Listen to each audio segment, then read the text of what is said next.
Bienvenue au podcast Kadampa. Ces balados, comme on dit au Québec, offrent des solutions pratiques pour les défis de la vie quotidienne et nous aident en nous guidant vers des états d'esprit plus calmes et joyeux. Dans chaque épisode, vous trouverez un court enseignement donné par divers enseignants bouddhistes Kadampa à travers le monde. Tous ces enseignements sont inspirés de la sagesse profonde de vénérable Geshe Khalsa Gyatso Rinpoche, un maître bouddhiste pour notre monde moderne, en espérant que ceci vous plaira. Bonjour tout le monde. Donc, je suis Gendeni, je suis l'enseignante principale du centre bouddhiste Kadampa Drolma qui se trouve à Rennes. Et aujourd'hui, dans ce podcast, nous allons essayer de répondre à cette question: quel est notre principal problème? Donc, peut-être si je vous posais la question, quel est votre principal problème? Peut-être vous me répondriez: mon principal problème, c'est l'argent. Ou mon principal problème, c'est le travail. Mon principal problème, c'est telle personne dans ma vie. C'est ça mon problème principal. Et c'est vrai qu'en posant cette question de manière générale, quel est notre principal problème? On pourrait se dire, ça dépend. Ça dépend pour qui. On n'a pas tous les mêmes problèmes.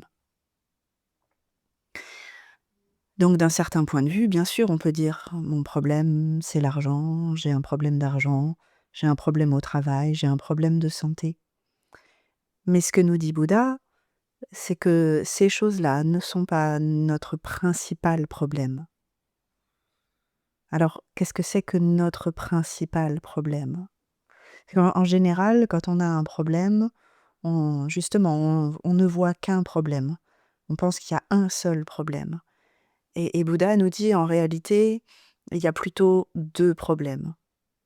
Mais notre principal problème, il n'y en a qu'un, et c'est pas celui qu'on croit.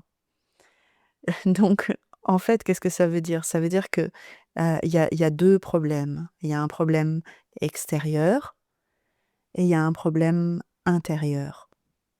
Donc, le problème extérieur, ça peut être effectivement le problème d'argent, le problème au travail. Mais notre problème intérieur, qui est notre principal problème, c'est l'état d'esprit, ou plutôt la réaction, la façon dont on va réagir à ce problème, hein, ou l'état d'esprit avec lequel on va voir ce problème. Donc, on a besoin d'apprendre, nous dit Bouddha, à faire la différence entre problème extérieur et problème intérieur. Parce que nous, en général, la seule chose qu'on essaye de faire, c'est de résoudre les problèmes extérieurs. Mais si on observe, ça marche pas vraiment. C'est-à-dire que, parfois on arrive à résoudre les problèmes extérieurs et Bouddha ne nous dit pas de ne pas chercher à résoudre nos problèmes extérieurs, hein. Mais même quand on a résolu un problème extérieur, parfois on s'aperçoit qu'on n'a pas vraiment résolu notre problème. C'est-à-dire que, mmh souvent, on s'imagine que si ce problème-là était résolu, alors tout irait bien. Mmh. Et en fait, une fois qu'on a résolu ce problème, on s'aperçoit que certes, ça c'est résolu, mais il y a encore tout un tas d'autres problèmes. Et c'est même étonnant de voir, de quelle manière les problèmes apparaissent. Hem, Moi, je me souviens que, par exemple, quand, au début où j'ai commencé à m'investir dans un centre bouddhiste, dans un centre du Dharma, à l'époque, je travaillais, dans une entreprise et j'avais des problèmes au travail, hein. Et par contre, quand je travaillais pour le centre du Dharma, quand j'aidais, mon centre, je trouvais toujours que, tout était facile, que les gens étaient sympas, que ça se passait bien et j'avais pas de problème. J'avais l'impression que j'avais pas de problème et de ce fait, c'est vrai, hein, j'avais pas de problème. Mais du coup, j'avais cette idée de: «Ah, si je pouvais arrêter mon travail, en entreprise et si je pouvais vraiment me consacrer à 100 à mon centre du Dharma, du coup, j'aurais plus de problème. plus de problème. Et puis, ce qui est intéressant de voir, c'est que, un jour, j'ai eu cette opportunité de pouvoir arrêter mon travail dans cette entreprise et de pouvoir me consacrer à 100 à aider, mon centre, du Dharma. Et étonnamment, les problèmes que je pouvais avoir, notamment avec certaines personnes au travail, des problèmes relationnels, de ce genre de choses, eh bien, ça a commencé à apparaître, dans mon travail pour le centre du Dharma. Et c'est amusant parce que, d'un certain point de vue, si on pense que le problème, il est vraiment à l'extérieur, on se dit: «Bon, ben, voilà, là, j'ai cette expérience, je sais que quand, je travaille, par exemple, pour, le centre du Dharma, ça se passe bien. Je connais les personnes avec qui je travaille, ça se passe bien et cetera». Et donc ça veut dire qu'extérieurement, ça n'a pas changé. Le travail que je faisais était le même, les personnes avec lesquelles je travaillais étaient les mêmes, mais c'est comme si tout d'un coup, parce que ces problèmes ont disparu, heu, parce que je n'allais plus travailler dans cette entreprise, ils ont commencé à apparaître, là où avant tout se passait bien. Donc si on se pose la question: «Pourquoi? Comment ça se fait ça?» C'est parce que le principal problème, il est à l'intérieur de notre esprit. Donc tant que projetais les problèmes sur mon travail en entreprise, le problème, il était là. Et donc je pouvais avoir cette croyance que si je résolvais ce problème-là, alors j'aurais plus de problème. Mais mon expérience m'a montré, hein, qu'en fait, de nouveaux problèmes apparaissaient, en fait, on peut dire ça. Mais ils sont pas apparus de l'extérieur, parce que l'extérieur, c'était le même. Mais c'est mon esprit qui a commencé à projeter, en fait, les problèmes sur, des nouvelles personnes, sur, des nouvelles tâches et cetera. Donc qu'est-ce qui se passe? C'est quoi ce mécanisme intérieur qui, on pourrait dire d'une certaine manière, fait apparaître les problèmes? Donc, dans le livre, Un bouddhisme moderne, mon guide spirituel, Vénérable Geshe Kelsang Gyatso, donne une explication, que personnellement je trouve qui aide beaucoup, hein, pour, justement apprendre à faire la différence entre problème extérieur et problème intérieur et surtout comprendre que certes, on peut essayer de résoudre les problèmes extérieurs, mais que c'est avant tout les problèmes intérieurs qu'on a besoin d'apprendre à résoudre, sinon on aura toujours des nouveaux problèmes qui vont apparaître. Donc dans ce livre, Vénérable Geshe Kelsang Gyatso nous dit: «Nous avons besoin de comprendre que nos problèmes n'existent pas en dehors de nous-mêmes, mais qu'ils sont des parties de notre esprit qui éprouvent des sensations désagréables». Ah, donc on peut comprendre qu'un problème, c'est une sensation désagréable. Et là encore, on pourrait penser que nos sensations désagréables, elles nous viennent de l'extérieur, hein, mais on sait tous par expérience que, une même personne, par exemple, peut parfois nous procurer des sensations agréables et parfois nous procurer des sensations désagréables. Un ami proche, un membre de notre famille, notre partenaire, peut-être que la plupart du temps, on trouve cette personne agréable et c'est pour ça qu'on recherche sa compagnie, qu'on a choisi de vivre avec, voilà. Mais parfois, cette personne nous apparaît comme étant désagréable, hein, et d'ailleurs, c'est pour ça qu'on va, se fâcher, se disputer. Cette personne, elle va nous énerver.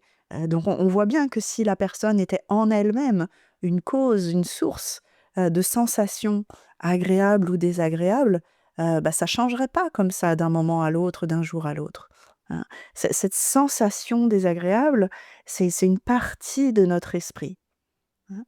Donc Vénérable Geshe-la nous donne un exemple avec l'ordinateur. Il nous dit ainsi: «Lorsque notre ordinateur a un problème, nous avons l'habitude de dire: "J'ai un problème"». Et c'est intéressant, hein, parce qu'on on s'identifie finalement au problème de l'ordinateur, hein. L'ordinateur a un problème, mettons il est en panne et pardon, et nous on va dire: «J'ai un problème».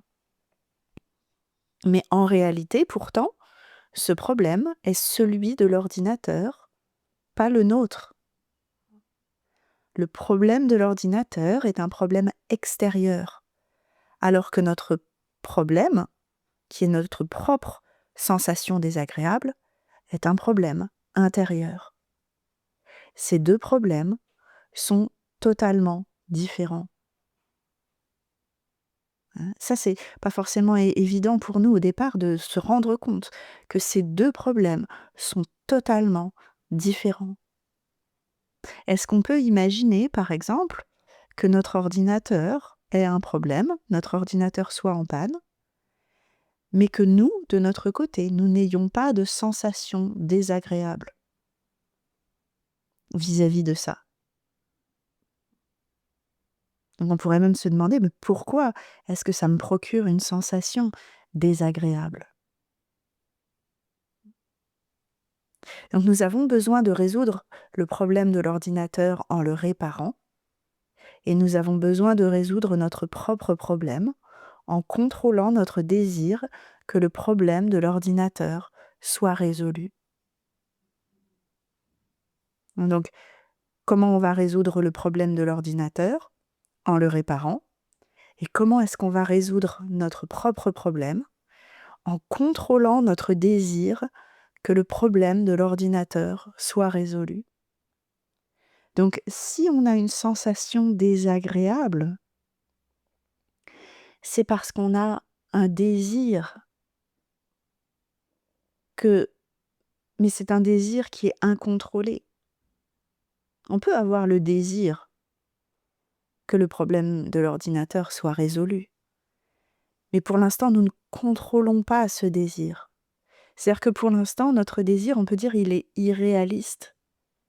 Mon ordinateur est en panne, mais moi, mon désir, c'est que mon ordinateur fonctionne.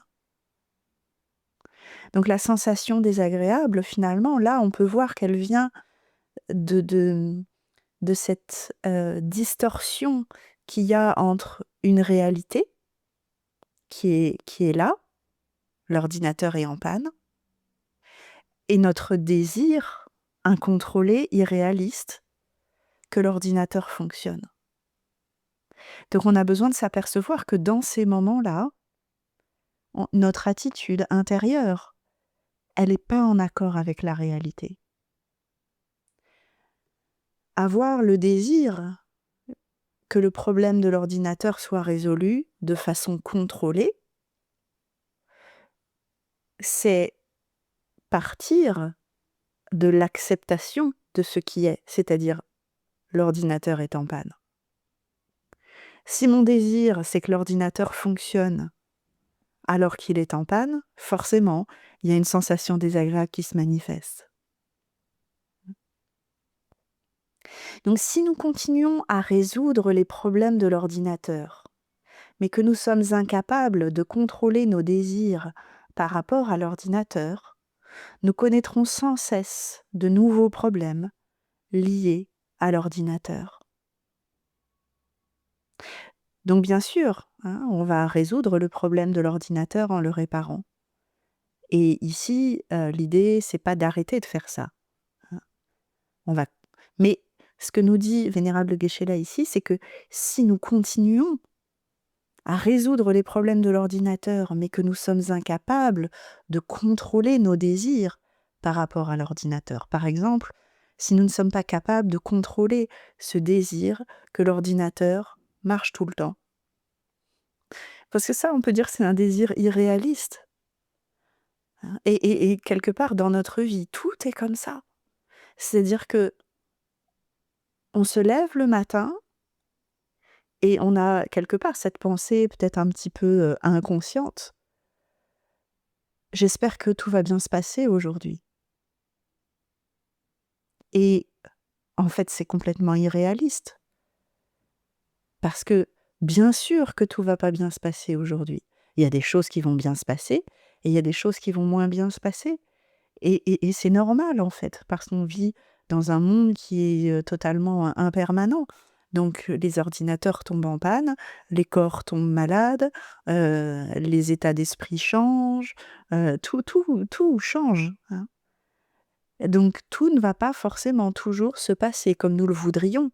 Ça ne veut pas dire qu'on ne peut pas souhaiter Se dire: «Bah oui, j'aimerais que tout se passe au mieux aujourd'hui, c'est mon souhait, mais est-ce que je contrôle ce désir?» Ça veut dire, est-ce que je suis capable, de d'abandonner ce désir quand je vois qu'il est pas en conforme à la réalité, hein?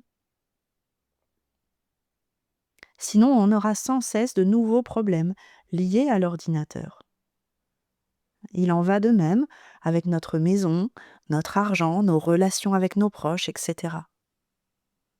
La plupart des gens, croyant à tort que les problèmes extérieurs sont leurs propres problèmes, cherchent un refuge ultime dans de mauvais objets. Hein, c'est-à-dire que parce qu'on croit que notre principal problème, c'est un problème extérieur, on pense que c'est notre problème, hein, c'est pour ça qu'on dit j'ai un problème, et donc on cherche un refuge ultime dans de mauvais objets, c'est-à-dire qu'on espère résoudre nos problèmes en résolvant uniquement les problèmes extérieurs. Mais de ce fait, nous dit Vénérable Geshe-la, leurs souffrances et leurs problèmes ne finissent jamais. Et peut-être qu'on a cette expérience, que nos problèmes et nos souffrances ne finissent jamais, mais c'est parce qu'on n'a jamais appris à résoudre nos problèmes intérieurs, hein. Notre principal problème, c'est un problème intérieur. Donc comment est-ce qu'on va résoudre ce problème intérieur? Bien sûr, on a besoin, comme nous le dit Vénérable Geshe-la ici, d'apprendre à contrôler nos désirs. Mais la première chose qu'on a besoin d'apprendre à faire, c'est justement apprendre à identifier ce problème. Arrêter de croire que notre principal problème est un problème extérieur. Donc peut-être ce qu'on peut essayer de faire, c'est que la prochaine fois qu'on se met à penser j'ai un problème, même si c'est un tout petit problème, la prochaine fois qu'on se commence à penser j'ai un problème, on peut se poser la question: ah oui, j'ai un problème, mais alors c'est quoi mon problème? Et si on s'aperçoit que, bien ce qu'on a envie de dire c'est, j'ai un problème avec mon ordinateur, j'ai un problème d'argent, et cetera, eh bien, on peut se dire: «Ah non, ça, c'est un problème extérieur, c'est le problème extérieur. Mon problème à moi, c'est un problème intérieur, c'est une sensation désagréable et cette sensation désagréable, elle vient de mon désir incontrôlé par rapport à cette chose extérieure». Et rien que le fait de faire, cette distinction et d'identifier que notre principal problème est un problème intérieur, eh bien, en réalité, ça permet déjà de contrôler notre désir. Parce qu'on commence à voir, hein, que le problème n'est pas à l'extérieur. Donc certes, comme nous le dit Vénérable Geshe-la, on va résoudre ce problème extérieur en faisant ce qu'il y a à faire. Et parfois ça fonctionne, parfois ça fonctionne pas.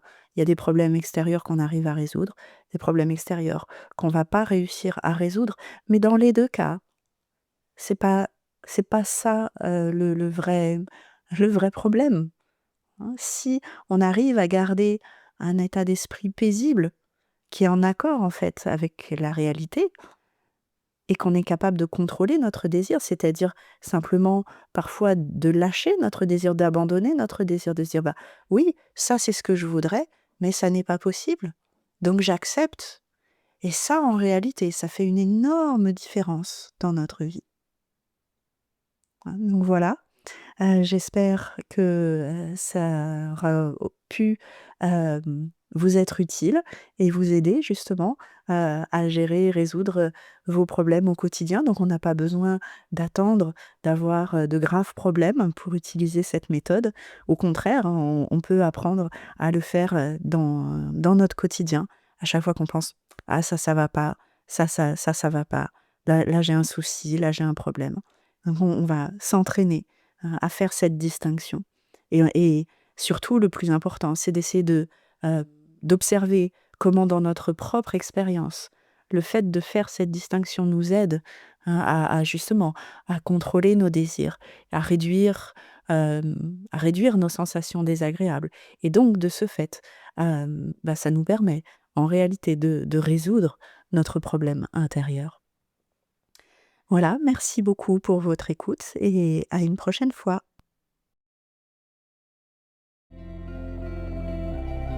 Si vous vous sentez inspiré par ce podcast, suivez le lien dans la description de l'épisode et plongez plus profondément dans la sagesse intemporelle du bouddhisme moderne Kadampa. Pour aider d'autres personnes à découvrir cette sagesse, vous pouvez laisser une note 5 étoiles à notre chaîne ou simplement partager ce podcast autour de vous. Merci de votre écoute. Nous avons hâte de vous retrouver dans le prochain épisode des Balados Kadampa.